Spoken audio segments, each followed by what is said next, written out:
Monday. Welcome to another episode of Motivation Monday. I think this is episode 9 or 10. I'm not sure. I guess we've put on so much content on Motivation Monday that I'm so glad I'm just losing track of the episodes.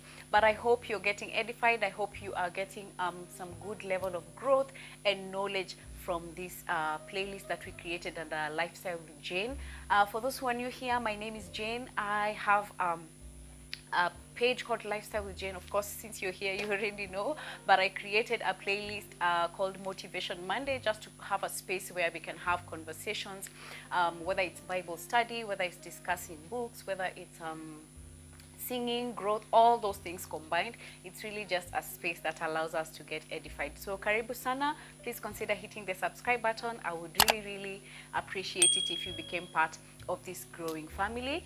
And today we are going to discuss the story of Esther. So of course, Esther, I'm sure it's a story that most of us are familiar with, or at least we just know that part that says, for at such a time as this, you have been called into the kingdom for one reason or the other. And when I think about Esther's story, it reminds me of Bahati Bukuku's song, which I'm sure most of us are familiar with, where she really just sings the whole episode and the whole story of Esther. So Esther is a book in the Bible that has 10 chapters, which you can really just go through quickly and understand the whole story of Esther. And so, yeah, I think about Bahati Bukuku. I think about, it reminds me of a song that we used to sing in high school that really just said, at such a time as this, who knows, you're seated in the kingdom,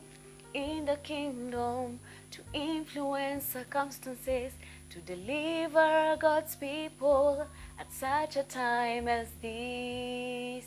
And so it's a story of liberation, it's a story of courage, it's a story of courage, faith, preparation, and all these things. And it's been in my head for some time now. I've been wanting to talk about Esther's story for at such a time as this, because I feel in my heart that God has called us for at such a time as this, that we need to come forth, that we need to really step forward and allow him to use us for his glory.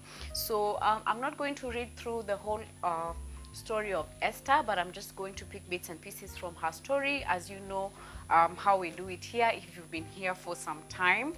But I would just like to discuss probably 6 points or 6 lessons that I pick from Esther's story. As I said, today we are doing a Bible study, and of course our reading comes from the book of Esther. So there's no particular verse, but I'll just probably read several, but it's really just the whole story of Esther. So I'm going to start with number 1. Number 1 is God was setting the stage for Esther. If you read through the story of Esther, there was a king called Ahasuerus, and when this king he had he had thrown like a party for his people and his kingdom, and they were supposed to celebrate for I think 7 days. And now on the 7th day, he summoned his eunuchs to call the queen, who was, let me see if I can pick her name, Queen Vashti. So Queen Vashti had been summoned by the king to come and dance for him and the princess, so that they can just delight in her beauty. But Queen Vashti decided not to, and went against the king's calling at that time. And so of course the king was upset, and he had to ask his wise men. Then the king had to always ask for what he needs to do when things go wrong. Like if, for example, in this case, the queen had disrespected him, so he had asked, what should I do about this situation, because it had angered him. And so his wise men advised that because the Queen Vashti has gone against you, you will need to take her crown away, because so that it can show other women, other women who of course had been married during that period, that they would, if they do not respect their husbands, regardless of status or what they do, so long as they were your husband, then that is what would happen to you. So it was basically like a lesson to other women. That's the reason why Queen Vashti was, her crown was taken away from her. I don't know if you guys knew that. So there was a history behind that. But then as I went to my first point where I said God was setting the stage for Esther. So things had to go the way they went so that Esther could come into the picture. So the king had to throw the party. Queen Vashti had to go against the king's laws to be able to set the stage for Esther. So how does Esther come into the picture? As we know, Esther was a Jew. She was an orphan. She had been raised by her uncle Mordecai during that period. And so basically, I think it's really just what we can pick from this is God was arranging things for Esther so that she could fulfill her purpose. Now, if we look at Esther, Esther was an orphan. She was a Jew, although the Bible describes her as beautiful and lovely. But I think what I'm picking from this, or rather what I'm learning from this part of Esther's story, is that when God picks you, he doesn't pick you because you have this, like, you're special, or because of one and two things.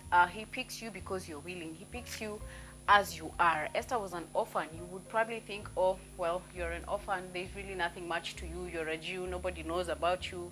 You know, you're just a little girl growing in your little village, or you're just this boy growing in your little village, or growing in your own space. And you don't think that God would actually choose you for a cause like this. But from Esther's story, it tells us that God will pick you from wherever you are. God will pick you as you are, and he will use you to fulfill his purpose, just as what he did with Esther's story. And God arranges things for you so that he can fulfill his purpose. So sometimes things have to go wrong in some places so that you can come in and fit into that place, so that at such a time as this, God can use you to fulfill his purpose in that particular time. So after Queen Vashti's crown was taken away from her, the king had to look for a new queen. And so, of course, he sent a decree to all the places around his kingdom to give a message that he's looking for a queen. And then all the women, or all the young virgins, were now then taken in. So the way they used to do it that time is they would take all the young virgins, and then they would be selected and put into the king's palace, but of course now in like a different place where they would now be prepared to be able to go before the king. Now, if you read through Esther's story, that preparation takes a whole year. It takes a whole year, guys. Like, there's 6 months where there's like an application of oil and myrrh, and then there's another 6 months where there's something different that the women had to be prepared and applied for before they could now come before the king. So that takes me to my point number 2. There is a period of preparation. Patience is needed through this period. If you look at Esther's story, these virgins, before they were presented to the king, they would take a whole year. Imagine a whole year being prepared to just go before the king and maybe not even be selected as the queen. So preparation is painful. Preparation needs patience. Preparation needs time. Preparation needs you to be ready to be used by God. So God has to put you in a place where he has to prepare you. And of course, in preparation, there's crashing. In preparation, there's sometimes pain. In preparation, there's sometimes you lose patience. But that stage is very critical, because it's important that you are prepared to fulfill your purpose before you're presented with it. So maybe where you are being prepared for that purpose. You are being prepared for a bigger stage. You are being prepared for a bigger purpose. And for that to happen, it might take a while. It might take years maybe. It might take months. It might take, we don't know how long it takes, but God uses his timing. That which he knows is perfect, so that he prepares you for his calling. Then if you continue, number 3, it says, God will set up things for you, and you will be in the right place at the right time. So after those 12 months of preparation, of course, now the virgins would be presented to the king, and then the king would choose whoever pleases whoever was pleasing before his eyes. So when Esther's turn came to now be presented before the king, she actually didn't ask for, because normally you, as a lady, you are given permission to choose anything you'd want to wear, if you want to add bangles, if you want to put on makeup, if you want to, whatever it is that you feel that would make you desirable before the king, at that point it would be provided for you. But when Esther's turn came, it's interesting because she did not ask for much. She actually just went the way she had been prepared by Higai. Higai was the guy who was taking care of the virgins and preparing them for presentation before the king. So she didn't ask for anything extra. She just went the way Higai had instructed them or had prepared them to go before the king. And the minute the king lay his eyes on Esther, Esther found favor, and Esther was chosen as the queen during that period. So God will set up things for you, and you will be in the right place at the right time. So imagine if Esther had come before Queen Vashti, of course she would not have been chosen, or if she had stayed way beyond that period where the king had called for all virgins to come so that he can select a new queen. That period would have passed. But it had to happen at such a time, and I think that's where this verse that we keep talking about comes in, that God had to prepare Esther for at such a time as that she needed to come before the king and find favor in his eyes. So God will prepare you for at such a time as this, where now you will be able to find favor with whatever it is that is happening around you, that God will prepare you for such a time as this, that if you are called to cause a difference, if you are called to I don't know, whatever place you want to be called in, whether it's in business, whether it's in your work, whether it's in your service to God, whether it's in your service to men, for at such a time as this, God has called you and he has placed you in this place, in that place where you are, that he can use you in the right way and at the right time. Number 4.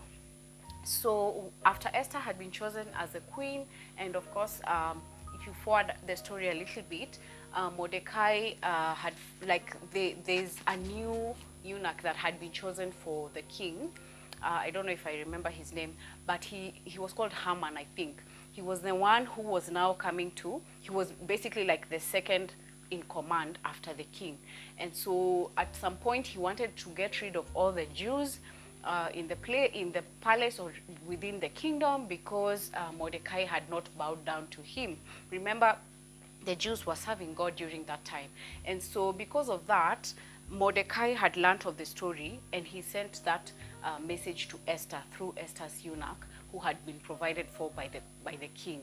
And when this story reached Esther, Esther sent a message back to Mordecai saying, but you know that no one is allowed to go before the king, because if you go before the king and he had not summoned you, you would be, basically, I think you would just be murdered.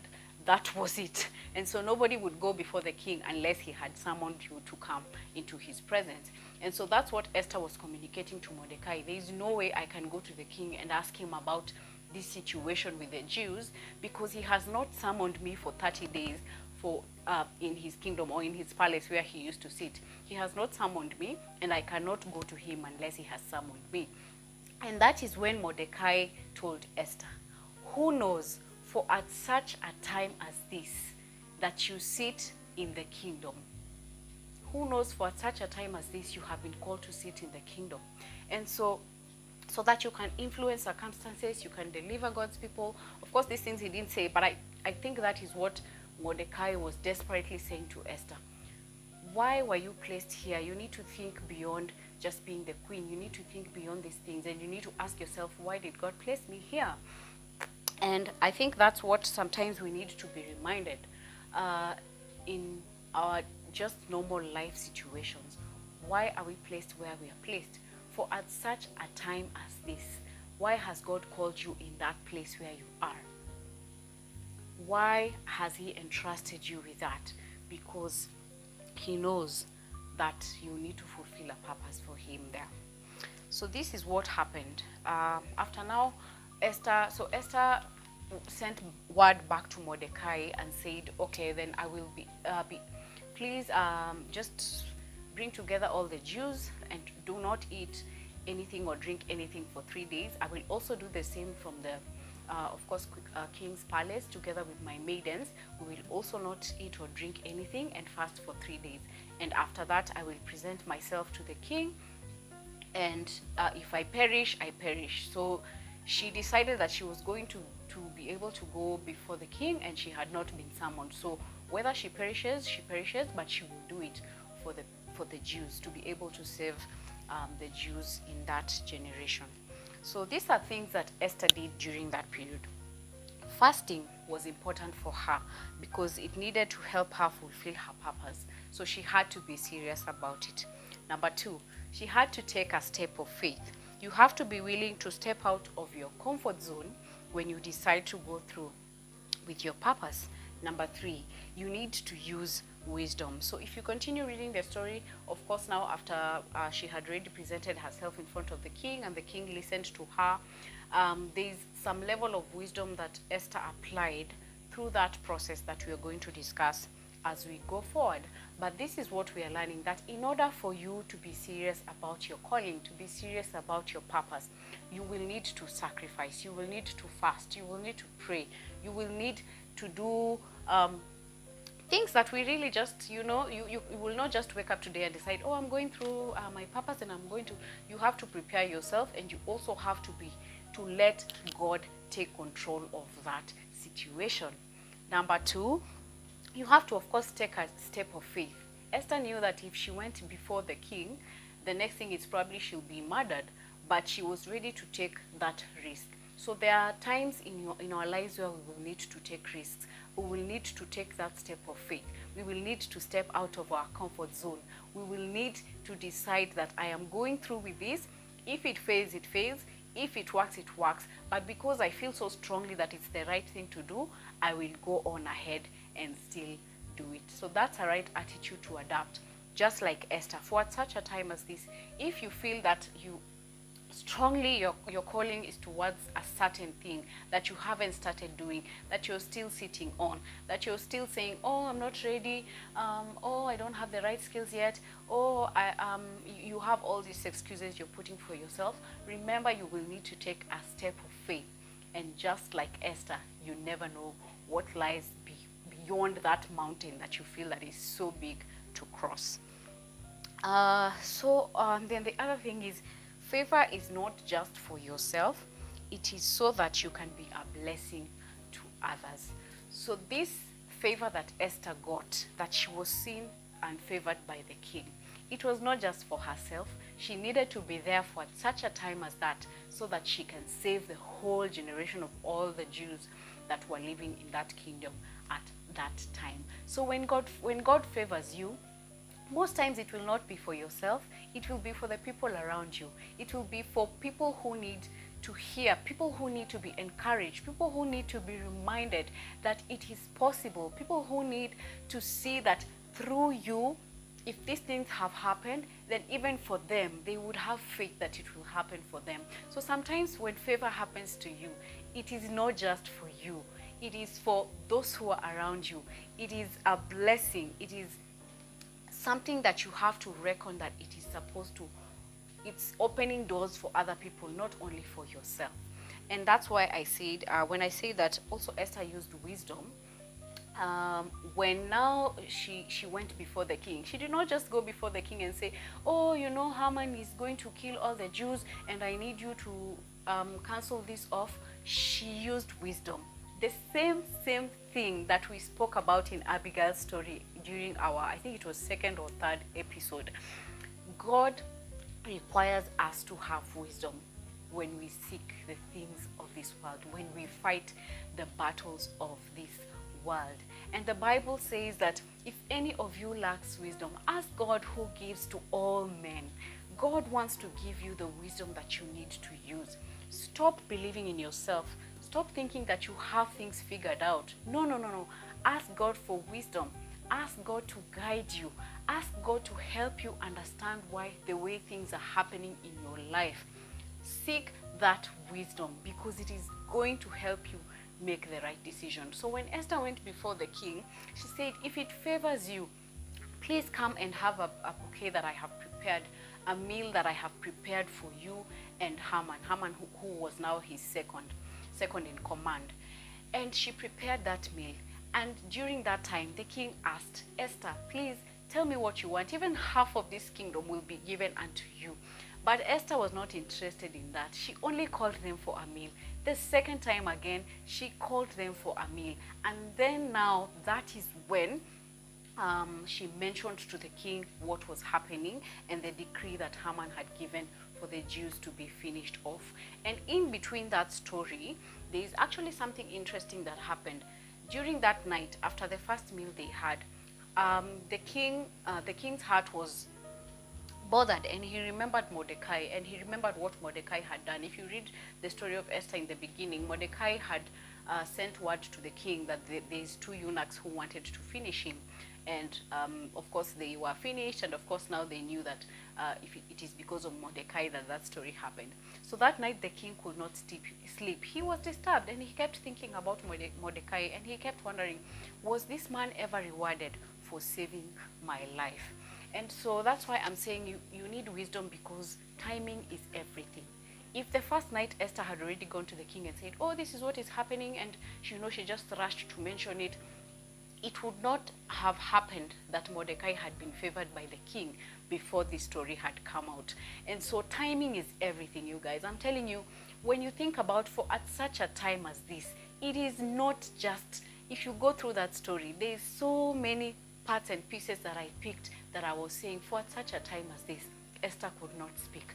For such a time as this, Mordecai had to be where he was. For at such a time as this, Haman had to be brought into the picture.